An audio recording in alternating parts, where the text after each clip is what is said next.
ask him about going after journalists, which he's also said. I'm interested in the answer to that question. Yeah, I'm sure. We'll be right I'm back. sure Democratic friends will ask him, and you shouldn't worry about Kash Patel. Okay. You should worry about reporting the news fairly, which you don't do when it comes to everything Trump. Lindsey Graham, you're a guest on this program thanks. because we wanted to hear you out. And we welcome you back, Good. as we Thank often do, I'll be anytime, back. to Legacy Media. That's Republican Senator Lindsey Graham calling out CBS host and political propagandist Margaret Brennan as she desperately tried to end their segment about Trump's pick for FBI Director Kash Patel. Welcome to Nerk News, I'm Nerkish, and say what you want about Lindsey Graham, the guy occasionally provides us with some amusing moments on establishment media. Here's the host of Deface the Nation getting more than she bargained for while looking to create a soundbite she could spin for the Democrats. Kash Patel, the pick to run the FBI, doesn't even have a hearing scheduled yet. In his 2022 memoir, Bill Barr said of Kash Patel, he's someone with no background as an agent who would never be able to command the respect necessary to run the day-to-day operations of the Bureau. He has virtually no experience that would qualify him to serve at the highest level of the world's preeminent law enforcement agency. The idea of moving him into a role like this showed a shocking detachment from reality.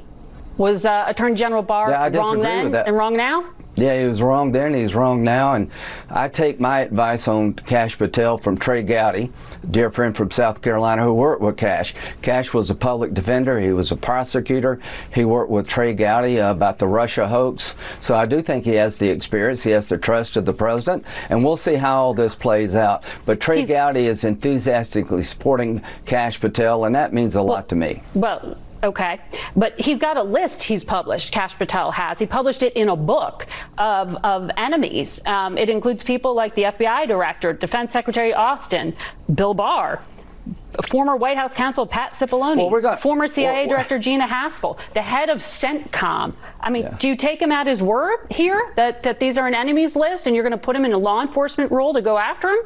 I believe the hearing will expose him to be a very qualified man of the law. He wrote a book. He'll have to answer questions about what's in the book.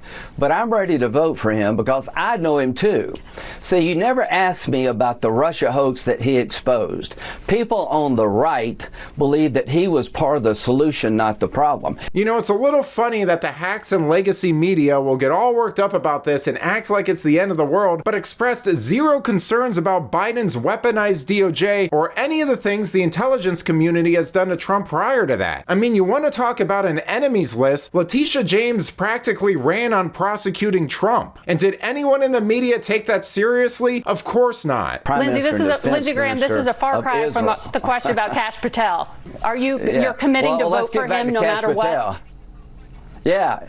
Well, you are going to vote for Kash Patel? I won't say no matter what, but yes, I am ready to vote for Kash Patel because you will never ask me the role he played in exposing the darkest moment of the FBI since J. Edgar Hoover. That's why I trust him. Notice how quickly Brennan tried to brush those accusations off. She really is pretty terrible at this, and from the sound of her comment about legacy media, a little bit bitter too. I mean, this whole segment just highlighted how hell-bent the left is about derailing some of Trump's most disruptive nominees, and that Trump derangement syndrome remains alive and well in mainstream media. Brennan tried to make it seem like her network invited Graham on to hear his opinions so that she can downplay his objections about media bias, but it was clear that she just did it to smear Kash Patel and Trump for 5 minutes and then tie it to a clip of Graham saying that he'll support him no matter what, which is why she injected that bit at the end there. But let me know what you think. How do you feel about Lindsey Graham and Kash Patel? Is it possible to clean up the FBI, and if so, how much work do you think we'll have to do to save it? Let me know in the comments, and if you enjoyed this video, please give it a like and subscribe to the channel. That stuff really does help us out. Until then, this has been Nerk News. Thanks for watching. Bye!